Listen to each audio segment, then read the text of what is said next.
تو کیونکہ وہ ایک کمزور آدمی ہے، بڑی ایج کے آدمی ہے اور بڑے دلیر آدمی ہے، اور انہوں نے بڑا کچھ بولا ہے جو ابھی تک کسی کی ہمت نہیں ہوئی بولنے کی. میں اس پہ بھی آؤں گا.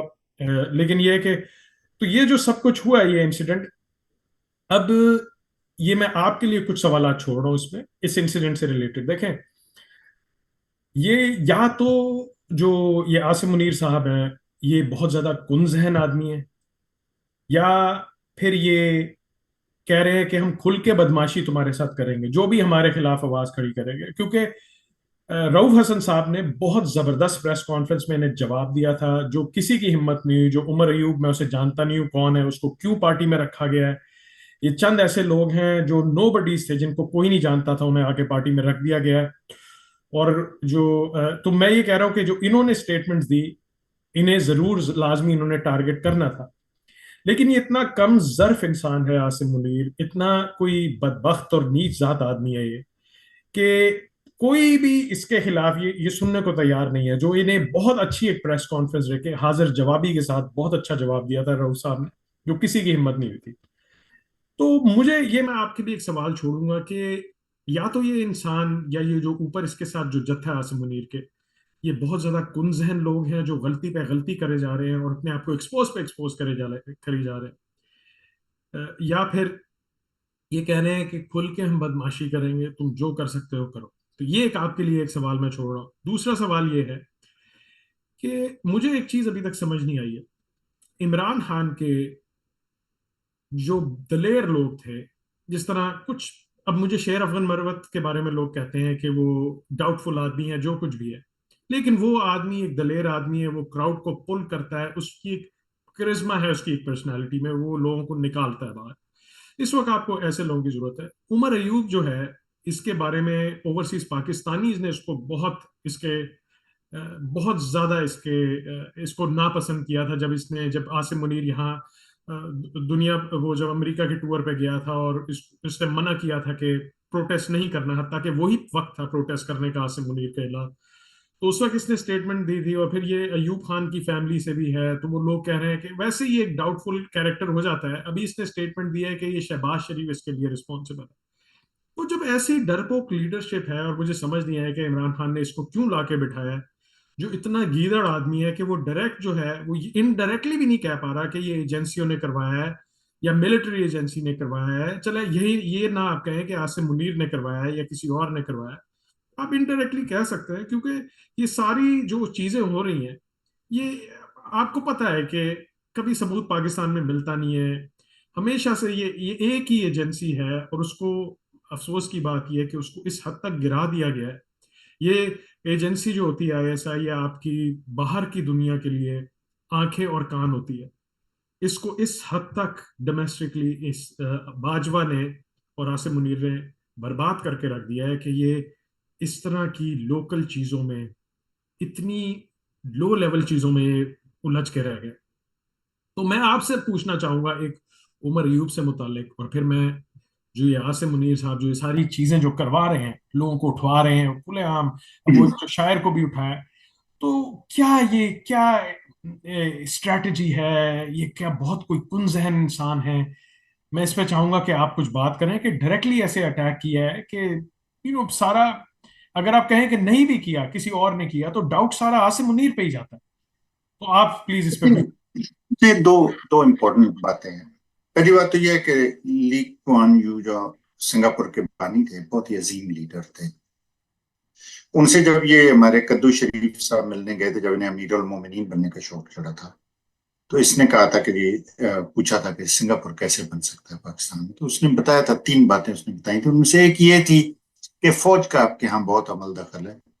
فوج کی ٹریننگ ایک خاص مقصد کے لیے خاص طریقے سے ہوتی ہے، اس لیے وہ لوگ حکومت کے اور ان کی پیچیدگیوں کو نہیں سمجھتے. جب بھی وہ حکومت کرتے ہیں اس میں پرابلمز آتی ہیں. یہ بہت امپورٹنٹ بات ہے. ٹھیک ہے. سیکنڈ بات یہ ہے کہ آپ کے سسٹم میں اتنے ایسے فلٹرز لگا دیے گئے ہر جگہ پہ، فوج میں بھی، جن کی وجہ سے لائق اور کیپیبل لوگ جو ہے نا، انہیں بہت زیادہ اسٹرگل کرنی پڑتی ہے ایز کمپیئر ٹو بدماشوں کے اور ان کے اٹھائی گیروں کے، لچے لفنگوں کے، لالچی لوگوں کے، بددیانت لوگوں کے، وہ تیزی سے اوپر آ جاتے ہیں اور ان کا نیکسس ہے. پھر جب دیکھیے آپ نے اللہ کی فوج بلڈ کرنی شروع کی تھی، آپ کے پاس مجاہدین ہونے چاہیے تھے، آپ کے پاس وہ لوگ ہونے چاہیے تھے جو اپنے لوگوں کی عزتوں کی حفاظت کرتے.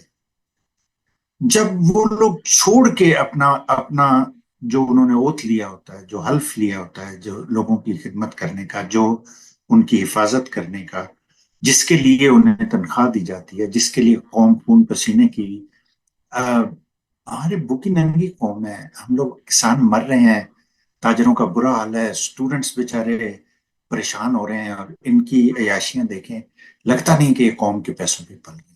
ٹھیک ہے نا؟ جب جب اپنا کام چھوڑ کے یہ لوگ اس میں پڑ جاتے ہیں، یہ ایک دوسرے کو پروٹیکٹ کرتے ہیں.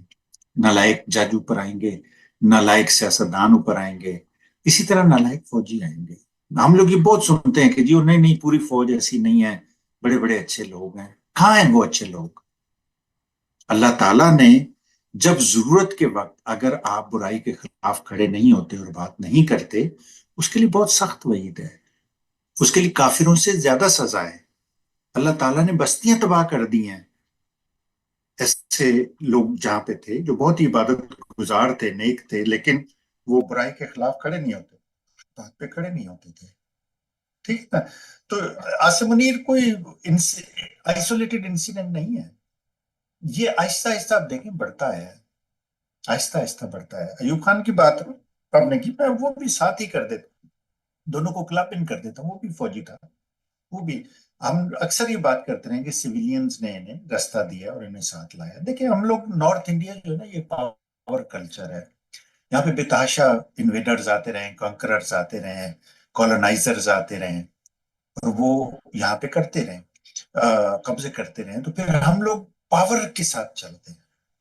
جب کسی کے پاس پاور ہوتی ہے ہم اس کے ساتھ چلے جاتے ہیں. فوج میں بھی یہی ہے کہ جو اچھے لوگ ہیں اچھے کم ہی ہوں گے. کیوں؟ اس کی وجہ یہ ہے کہ جب آپ مالو دولت کے چکر میں پڑ جاتے ہیں، جو علامہ اقبال نے کہا نا، فریب سود و زیاں لا الہ الا اللہ. تو یہ سود و زیاں کا جو ہوتا ہے، فائدے اور نقصان کا فریب ہوتا ہے، اس کے لیے ہمیں لا الہ الا اللہ چاہیے.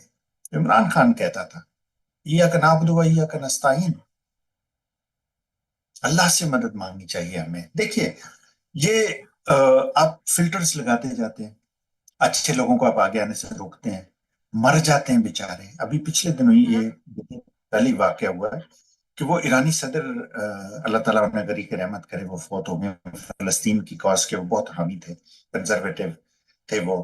تو وہ فوت ہوئے تو ایک ایویشن ایکسپرٹ کو ٹی وی چینل نے بلایا، تو وہ بتا رہے تھے، وہ انہوں نے یہ اتنی بات کی ہے کہ جی ایرانی صدر کے حادثے میں، وہ لیفٹیننٹ میجر جنرل تھے شاید، وہ یا لیفٹیننٹ جنرل تھے، مجھے یاد نہیں ابھی، سرفراز صاحب جو شہید ہو گئے تھے، ان کے بہت مماثلت ہے. تو ایک دم سے نشریات کٹ کر دی گئی، انہیں بند کر دیا فون کا، وہ فون پہ بات کر رہے تھے. تو جب آپ اس لیول پہ چلے جائیں کہ اچھے محب وطن لوگوں کو آپ ایکسٹرمینیٹ کرنا شروع کر دیں، ادھر ان فیکٹ اور فرام دیئر پوزیشن. آپ نے دیکھا کہ 2 کور کمانڈرز ریموو ہوئے اپنی اس سے پچھلے 2 سال میں. یہ بہت انیوژل سی بات ہے، ویسے ہوتے رہتے ہیں، لیکن یہ کہ ان پروٹیسٹ اور سنا ہے کہ اگینسٹ پروسیڈنگز بھی ہو رہی ہیں کوئی ملٹری کی. تو یہ سب چیزیں جب ادارے میں ہوتی ہیں، ادارہ راٹ ہونا شروع ہو جاتا ہے اندر سے. جب راٹ ہوتا ہے کوئی بھی چیز تو کیڑے مکوڑے اسے کھاتے ہیں، پھر وہ آ جاتے ہیں، پھر وہ اوپر آ جاتے ہیں. تو یہ ہو رہا ہے. یہ کوئی ایک غبی یا کنذہن انسان کی بات نہیں ہے، اس میں بددیانتی، لالچ، منافق اور اقتدار کی ہوس شامل ہے جو نہیں ہو سکتی. ٹھیک نا؟ ایوب خان بہت ہی پاورفل ڈکٹیٹر تھا ملٹری کا. اس نے بہت، اس کے دور میں پاکستان میں اسٹرکچر وغیرہ بلڈ ہوا ضرور، لیکن سٹیبلٹی تھی. 10 سال اس نے حکومت کی ہے، تو اس میں یہ چیزیں ضرور ہوئی ہیں. امریکہ کی آشیرواد حاصل تھی، کیونکہ امریکہ کو چائنا سے وہ چاہیے تھا لیوے، جو ہم پاکستان چونکہ چائنا کے کلوز رہا ہے ہمیشہ، تو پاکستان نے وہ ساری ان کی انٹرمیڈیری جتنی بھی فیسیلیٹیشن کی تھی وہ پاکستان نے کی تھی. تو اس لیے پاکستان کو وہاں پہ بہت رہا. اور دوسرا کولڈ وار تھی، اس میں بھی. تو Ayub Khan was a very very powerful man. اس نے ایک سانپ پالا تھا، ذوالفقار علی بھٹو، جس نے ایوب خان کو برباد کیا فائنلی. ٹھیک ہے نا. پھر اس کے بعد جب اتنی پاور آپ کے پاس ہوتی ہے اور آپ کا اتنا مال دولت, وہ کہتے ہیں ایوب خان کے ٹائم پہ جو آپ سنتے ہوں گے 20 خاندان اس وقت آ گئے تھے کیونکہ انڈسٹریل بہت ہوئی تھی. کہتے ہیں سیکرٹری انڈسٹریز کی بیٹی کی شادی ہوئی, 250 نئی کاریں تحفے میں دی گئی اسے. پاور, میں آپ کو صرف یہ بتانا چاہتا ہوں, پاور آج ہمارا موضوع بدیان رشوت وغیرہ نہیں ہے, لیکن پاور.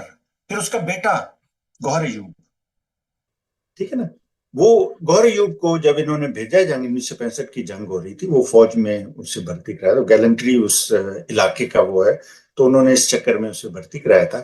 جب اسے محاذ پہ بھیجا تو کسی نے کہا تھا, اس وقت مجھے یاد نہیں آ رہا کسی نے, اس نے کہا دیکھنا اب یہ جنگ 1-2 دنوں میں بند ہو جائے گی, وہ ہو گئی تھی.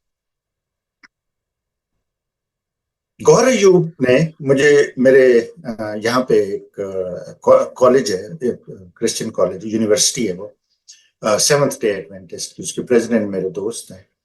تو ایک دن یہ مشرف کا ٹائم تھا, جب مشرف نے وہ لگائی تھی پابندی الیکشن کرانے تھے, تو اس نے کہا جی BA پاس لوگ صرف کریں گے. تو ایک دن وہ مجھ سے پوچھنے لگے کہ جی یہ ہو از گوہر ایوب. میرے ایک دم سے وہ, میں نے کہا یہ کیا ہوا, میں نے کہا وائی. اس نے کہا دے اپروچڈ می کہ give us a graduation degree, BA degree for money. میں نے کہا ڈونٹ ڈو دیٹ. میں نے ان سے کہا never do this kind thing, especially Pakistani politicians. اس نے کہا of course I was not going to do it, I was just curious to find out کہ یہ کون ہے. تو یہ عمر ایوب صاحب جو ہیں یہ اسی خانوادے سے ہیں, اسی کو کیری کرتے ہیں, وہ لیگیسی ہے. ٹھیک ہے نا. اور جو یہ پھر ظاہر ہے نیچرلی, جیسے اعجاز الحق ہے, ضیاء الحق کا بچہ ہے وہ, ٹھیک ہے نا, وہ اسٹیبلشمنٹ کے بہت قریب ہے. اسی طرح وہ دوسرا جو ہے اختر عبد الرحمان کا بیٹا جو تھا ہمایوں اختر, وہ بھی اسٹیبلشمنٹ کے. ظاہر ہے اسٹیبلشمنٹ جسے ہم کہتے ہیں وہ صرف فوجیوں کی حکومت ہے نا, ٹھیک. Generally civil and military bureaucracy ہوتی ہے, لیکن ہماری سول بیوروکریسی, سول جو کورٹس ہیں, سول کوئی بھی چیز ہے, وہ ادارے اتنے کمزور ہو چکے ہیں کہ ہمارے پاس بچی ملٹری ہے, ٹھیک ہے نا. تو وہ اسٹیبلشمنٹ کے قریب ہوتے ہیں یہ لوگ. عمر ایوب بھی آپ دیکھیں, وقت کے تقاضے کے ساتھ آپ کو چلنا پڑتا ہے. آپ جذباتیت سے یا اس سے چلا نہیں سکتے پارٹی, اتنے بڑے انسٹیٹیوشن کو آپ فیس نہیں کر سکتے, ٹھیک ہے. تو عمران خان کو ظاہر ہے وہ پڑے ہوئے ہیں, جیل میں پڑے ہوئے ہیں, 9 مہینے سے کنفائنمنٹ میں ہیں, ان کی کمیونیکیشن بھی نہیں ہے, انہیں پتہ بھی نہیں ہے. اور ہماری سوسائٹی کا آپ کو پتہ ہے یہاں پہ بے تحاشا ابن الوقت ہوتے ہیں جو وقت سے فائدہ اٹھاتے ہیں, ٹھیک ہے نا. تو ان کے مسائل کو, ان کی لمیٹیشنز کو ذہن میں رکھتے ہوئے انہوں نے ضرور کچھ نہ کچھ سوچا ہوگا, جس کی وجہ سے انہوں نے یہ فیصلے کیے. اب اس میں یہ کہ ہمارے یہاں قحط و رجال اتنا زیادہ ہے کہ کسی کو دبکا پڑتا ہے, کسی کو تھپڑ پڑتا ہے, کسی کی کوئی خراش لگ جاتی ہے تو وہ ہیرو بن جاتا ہے فوری طور. تو عمر ایوب کو بھی آپ کو یاد ہوگا اس پہ انہوں نے کیا تھا کوئی تشدد وغیرہ. اب اللہ بہتر جانتا ہے کہ اس کی حقیقت کیا تھی, کیونکہ بہت سی چیزیں ایسی ہیں جو بہت ہی فلمزی سی لگتی ہیں, میں سمجھتا نہیں. تو وہ بہرحال وہ آگے آگے. اب ظاہر ہے سوچ آپ کی جتنی ہوگی اتنا ہی آپ کام کر سکتے ہیں. ایسے کام کرنے کے لیے آپ کو دلیر لوگ چاہیے ہوتے ہیں, دلیرانہ فیصلے کرنے کے لیے, ٹھیک ہے نا. تو فواد حسن فواد جو اس کے نواز شریف کے اور شہباز شریف کے بہت کلوز رہے تھے, ان کے سیکریٹری تھے, اور پھر وہ ان کے ساتھ رہے بہت کلوز. رؤف حسن ان کے بھائی ہیں, ٹھیک ہے. تو اب آپ بات یہ کہ اب یہ سارے اتنے انٹرٹوائنڈ ہوتی چیزیں کہ آپ انہیں علیحدہ کر کے نہیں دیکھ سکتے. وی کین ناٹ سے فار شور کہ کیا ہو رہا ہے پردے کے پیچھے. ہمیں سامنے کی بینر سطور میں جو چیزیں وہ پڑھنے کے لیے ہمیں کرنی ہوتی ہے, سامنے کی چیزیں ہمیں نظر آتی ہیں. اس میں کوئی شک نہیں کہ رؤف حسن نے PTI کے مقدمہ بڑی اچھی طرح لڑا ہے, انہوں نے اس سے بہت فیس کیا ہے اسے. تو یہ ایک بہت سے فیکٹر آپ نے دیکھا, جوڈیشری بھی تھوڑی بہت آگے آ رہی ہے. تو انہوں نے سب کو ہو سکتا ہے پیغام دیا اس سے کہ اگر ہم یہاں تک پہنچ سکتے ہیں تو اس سے آگے بھی جا سکتے ہیں. اب ہجڑے کیوں بن کے انہوں نے ان کا بھیس بن کے کیوں کیا ہے؟ ظاہر ہے آدمی اگر ہوتے تو پھر اسکروٹنی شاید تھوڑی شاید زیادہ ہوتی ہے, آئیڈینٹیفائی کرنا ایزی ہوتا. خواتین کے یہ obviously نہیں آ سکتے تھے اس میں, حالانکہ حرکتیں ان کی کوئی ایسی نہیں ہے کہ کوئی اتنا ہم لوگ فخر کر سکیں اس پہ. لیکن یہ کہ پھر میرا خیال ہے ڈسٹریکشن بھی اس سے ہو جاتی ہے، پھر تھوڑا بہت آپ کو بینیفٹ آف ڈاؤٹ بھی مل جاتا ہے.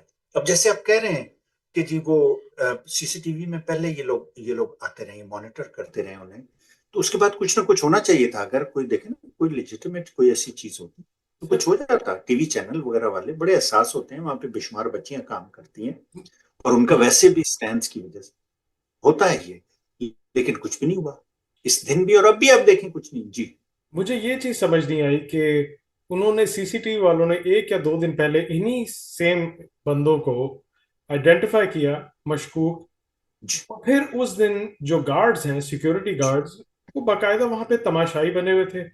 میرا مطلب آپ دیکھ رہے ہیں کہ ایک انسان کی جان پہ حملہ ہو رہا ہے، تو آپ نے جو گارڈز ہیں وہ ان پہ حملہ آور کیوں نہیں ہوئے؟ انہوں نے اس کو بندے کی اس کی جان بچانے کی کیوں نہیں کوشش کی؟ دیکھیے جیسے میں نے کہا، سوری سوری جی جی، کیجیے بات. بس یہی میرا ایک کوشچن تھا کہ اس میں یہ کہ دیکھیں ہم لوگ بٹوین دا لائنز پڑھنا نا یا بیہائنڈ دا کرٹن دیکھنا، ہم لوگ صرف اسپیکولیٹ کر سکتے ہیں. یہ پاسبل ہے کہ انہوں نے آئیڈینٹیفائی کیا ہو ٹی وی والوں نے، ان کی سیکورٹی وغیرہ جو بھی ہوتی ہے، ہو سکتا ہے انہوں نے اپروچ کیا اتھارٹیز کو، انہوں نے کہا ہو جی آپ پیچھے ہٹ جائیں، دخل مت دیں اس میں. پاسبل ہے، ضروری نہیں کہ ہوا ہو، لیکن یہ پاسبل ہے. ٹھیک ہے نا، ایک چیز تو یہ پاسبل ہے، انہوں نے گارڈ سے کہا ہو کہ جی بھائی جان آپ اپنے اس پہ رہنا، پیچھے ہٹ کے رہنا. دوسرا یہ پاسبل ہے کہ اتنا وہ سڈنلی ہوئی ہے وہ چیز. میں نہیں کہہ رہا ہمارے گارڈ وغیرہ جو ہیں اتنے کوئی پروفیشنلی بیچارے نوکریوں کے چکر میں آ جاتے ہیں، اور آپ کو پتا ہے کہ سیکورٹی کمپنیاں زیادہ تر جو ہیں وہ ریٹائرڈ فوجی چلاتے ہیں، وہ لوگ سپلائی کرتے ہیں سارے سیکورٹی کے بندے جو ہیں پرسنل، انہیں لائسنس بھی آسانی سے مل جاتا ہے، مینٹین بھی کر سکتے ہیں. تو یہ بھی پاسبل ہے کہ وہ لوگ اتنے ٹرین نہیں تھے، ان کی آئی دیکھ نہیں سکی. اور یہ بھی پاسبل ہے کہ جو سیکورٹی ایجنسی چلا رہے ہیں صاحب، کچھ بھی پاسبل ہے، ابھی کچھ کہہ نہیں سکتے کیونکہ آپ کے انویسٹیگیشن نہیں ہو سکتی، نہ آپ کے پاس پروفیشنل ہے، نہ آپ کے پاس انٹیگریٹی اور کیریکٹر والے ہیں، پولیس والے یا انٹیلیجنس ایجنسی ہیں جو اس کی غیر جانبدارانہ تحقیقات کر سکیں. اب آپ نے دیکھا ہے کہ کورٹس کو تھوڑی سی غیرت آئی ہے، شرم آئی ہے انہیں، اتنا عرصہ وہ کر کے انجسٹس کا ساتھ دے دے کے، تو انہیں کیسے گھما رہی ہیں. ٹھیک ہے نا، تو ہمارے سسٹم میں یہ چیزیں بہت کامن بھی ہیں اور بہت آسان بھی ہیں. گھمانا کوئی اس میں جو ہم اکثر بات کرتے ہیں نا، کوئی بہت ہی ایمان کا پکے ایمان کا بندہ جو ہے وہی کھڑا ہو سکتا ہے. اب ہمیں دیکھنا ہے انشاءاللہ تعالیٰ. دیکھیں احمد فراد کی اپنی بات کی، جنہیں شاعر کو، اس نے بہت ہی خوبصورت نظم لکھی تھی اور کسی کے اس میں کوئی خلاف نہیں تھی، کسی کا کوئی ذکر نہیں تھا، کچھ بھی نہیں تھا. اس کے گھر والوں کو انہوں نے اپروچ کیا ہے، ان کا جی کیس واپس لے لیں، عدالتوں سے باہر آ جائیں تو پھر وہ واپس آ جائے گا. مطلب یہ کتنی بڑی یہ کھلم کھلا یہ بدماشی ہے کہ سب کو پتا ہے، سب چیزیں آپ کے علم میں ہیں اور کچھ بھی نہیں ہو رہا. آپ اس سے آپ کا بڑھتا جا رہا ہے. جیسے آپ نے کہا کہ جی کچھ بھی کر سکتے ہیں ہم، وہ وہ عادت پڑی ہوئی ہے کچھ بھی کرنے کی نہیں شروع سے. دیکھیں نا، جیسے بنگالی ہم لوگوں کو وارن کیا کرتے تھے نا، مجھے تو رحمان کو جب انہوں نے پکڑا تھا، اس نے کہا تھا بھٹو سے کہنا یہ کوئی آئسولیٹڈ انسیڈنٹ نہیں ہے، یہ تمہارے پیچھے آئیں گے اس کے بعد. وہی ہوا، 7 سال بعد بھٹو کو انہوں نے پھانسی دی. پھر یہ آئسولیٹڈ نہیں ہے، بلوچستان والے بڑے عرصے سے ہمیں کہہ رہے ہیں، بڑے عرصے کے لاپتہ افراد، اور ہم انہی کو غلط کہتے رہے. ہم تو، میں تو نہیں، مجھے تو تھا آئیڈیا اس کا، میں جو کچھ کر سکتا تھا اس کے لیے میں کرتا رہا ہوں، لیکن زیادہ تر لوگ یہی کہتے تھے کہ وہ بلوچی فلانے اور بلوچی غدار اور بلوچی یہ وہ وارن کرتے رہے وہ لوگ.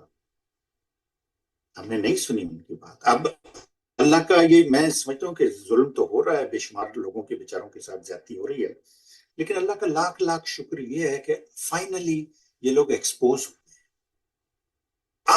اب ہمیں دیکھنا ہے اس معاملے میں، رؤف حسن والے معاملے میں کیا ہوتا ہے. مجھے ایم پری شور کیسے گھمائیں گے یہ، وہی بغیرت سا آئی جی جو ہے وہ آ کے، ایک نہیں ہے بلکہ زیادہ ہیں، وہ آ کے ادھر ادھر کے بیانات دے دیں گے اور گھمائیں گے، کورٹوں کو بھی گھمائیں گے، اور پھر یہ آہستہ آہستہ سب فرسٹریٹ ہو کے پھر کہیں گے یار اچھا ٹھیک ہے، کیونکہ ان کا تو کام ہی ہے نا، ان کا کام ہی ہے. تو ایک ہمیں یہ دیکھنا ہے انشاءاللہ تعالیٰ جو ڈیولپمنٹ ہوتی ہے اس کی بات کرتے ہیں. آپ دعا کریں آپ لوگ سب مل کے کہ احمد فراد اپنے خیر خرید سے آ جائیں اپنے گھر والوں کے ساتھ، اور ہم لوگ رؤف حسن کے ساتھ ہم لوگ اظہار یکجہتی کرتے ہیں. ہم چاہتے ہیں کہ صحافی، میڈیا کے لوگ اور باقی وکلاء اور سیاستدان، سب کے ساتھ ظلم ہو رہا ہے.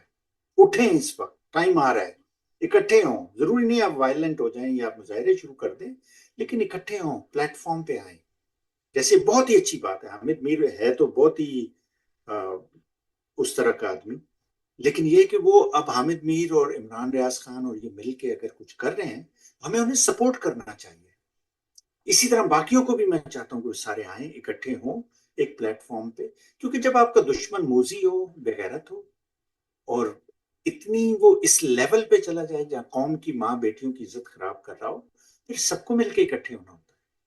مولانا فضل الرحمان کا بھی کوئی بھروسہ تو نہیں ہے، لیکن میں اسے اپریشیٹ کرتا ہوں اس چیز کو. اس پوائنٹ پہ اس چیز کی ضرورت ہے، ایون دو وہ بندہ بہت ہی اس طرح کا ہے، تو وہ کوئی پتہ نہیں کس پوائنٹ پہ وہ پھر جائے، تو اس پہ ٹرسٹ کرنا بہت مشکل ہے. لیکن ایٹ لیسٹ وہ is out and is talking. دیکھیں نا، یہ سارے لوگ جو تھے پہلے، جیسے محمود اچکزئی ہے اور ایمل ولی ہے اور یہ سارے جن کو حکومت میں حصہ نہیں ملا، جو ساتھ نہیں جا سکے، وہ اب اپوزیشن کی طرف سے بول رہے ہیں. اور ہمیں نہیں پتا کہ ان کی طرف سے بول رہے ہیں، کس کی طرف سے، کس نے انہیں حکومت کے خلاف کھڑا کیا. ہو سکتا ہے انہی کی گیم ہو، کیونکہ اب لیئرنگ کرتے ہیں وہ لوگ. اتنے اس معاملے میں سوفسٹیکیٹڈ ہو گئے. جیسے بدماش ہوتا ہے نا محلے میں، اس کی دوسری تیسری چوتھی نسل وہ ہر ایک کو جان جاتی ہے، ہر ایک کا انہیں کمزوری پتا ہوتی ہے کہ کیسے اسے پکڑنا ہے. یہ وہ ہو رہا ہے. آپ کیا کہنا چاہیں گے؟ آپ نے بس بہت اچھی باتیں کی ہیں کہ ہمیں جو ہے رؤف حسن صاحب، وہ ایک بہت دلیری سے انہوں نے آواز اٹھائی تھی اور ڈائریکٹلی آئیں بائیں شائیں کی بات نہیں کی تھی. جو لوگ ملوث ہیں انہوں نے ان کو باقاعدہ جو پریس کانفرنس کی تھی ان سے مخاطب ہو کے کی. جو D G I S P R کو انہوں نے بہت اچھا رسپانس دیا تھا. تو اس وقت ہم ساروں کو ان کے ساتھ کھڑا ہونا چاہیے اور یہ انکریجمنٹ دینی چاہیے ججز کو، جو فرحاد صاحب کی فیملی ہے، عمران ریاض صاحب جو کر رہے ہیں، جتنے بھی لوگ، مولانا فضل الرحمان بھی، جو کوئی اس بھی. اچھی ایک اچھے مشن کے لیے جو لوگ کھڑے ہو رہے ہیں، ہم سب کو ان کے ساتھ یکجہتی اس وقت کرنے کی ضرورت ہے. بس یہی. ایبسولوٹلی. اس ٹائم پہ جوڈیشری کو بھی سپورٹ کریں. جی. جوڈیشری کے جتنا بھی، جہاں تک بھی وہ لوگ جا سکتے ہیں. 2007 میں آپ کو یاد ہوگا، اس وقت بھی عوام نے دھارا بدلا تھا، اس وقت بھی جوڈیشری کے ساتھ کھڑے ہوئے تھے. اس سے بہت فرق پڑا ہے. بظاہر تو نہیں لگتا کہ پڑا ہے، لیکن بہت فرق پڑا ہے. تو ہم سب کو مل کے یکجہتی سے اس کا مقابلہ کرنا ہے. اللہ تعالیٰ ہم سب کی حامی ناصر ہو اور ہم سب کی مدد